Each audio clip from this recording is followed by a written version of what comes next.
Those are the 4 steps in telling your story: your background, what you didn't like about it, that you found a solution, and how you feel about the future.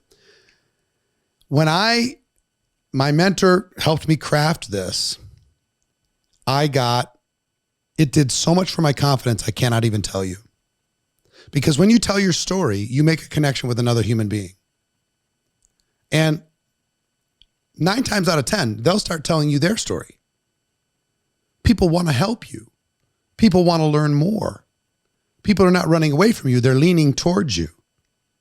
And once I saw the power of telling my story, I would tell it in the hotel opportunity meeting, and a person would come up and afterwards and said, I have a member of my family who's 20 years old, just like you, went through all the struggles just like you. Can I introduce them to you because they need to hear your story? And I'm like, wow, somebody needed to hear my story. Everybody could think of somebody that kind of was like I was. So I was like, okay. So I said, if it works in the hotel meetings, I bet it works when I meet people. And I said, I'm going to try it. So I would meet somebody, and if it was appropriate, I would say, they'd ask me a question or whatever. Can I tell you my story real quick?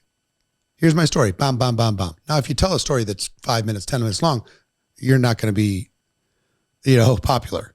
But if you could tell a story in 60 seconds, which you can, or, a minute and a half, which you can, then all of a sudden the barriers between you and a prospect go away, and you have the ability to really connect. So I would meet somebody and say, can I tell you my story?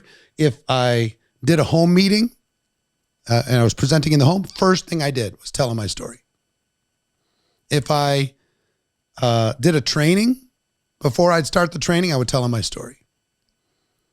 If I did a 3-way phone call, I would tell them my story. To people on my team, I was telling the story all the time. To their prospects, I was telling my story.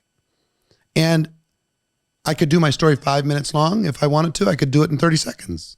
I got really good at telling my story, and it worked. It was the best tool I had.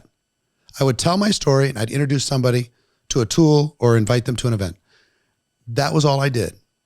And I taught other people how to do the same thing. And I'm teaching you today how to do this. This will change your life. Now, I'm going to ask you to work on it, like obsess over it like you might have obsessed over a business card 20 years ago. Make it as interesting and powerful as possible, as relatable as you could possibly relate to another human being. The pain that you share in your dissatisfaction about your background is what will connect you to another human being. People don't normally do that. And you don't leave them in that negative space. You take them to a positive space. So here's what I want you to do. And we're going to build on this. This is one of the building blocks, right? There's going to be tools. There's going to be events. There's going to be invitation scripts. There's going to be all this stuff that we're going to be talking about. But this is as close as you can get to a cheat code in talking with a prospect, is to tell them your story. Okay? Do this. You're going to be pretty amazed at how quickly things lighten up and people lean in when you tell your story instead of just pitching. Tell your story. You'll get to the pitch. It's easy. You won't get objections around it the same way you will when you just start with the pitch without telling the story. Okay? This makes you relatable to the whole world.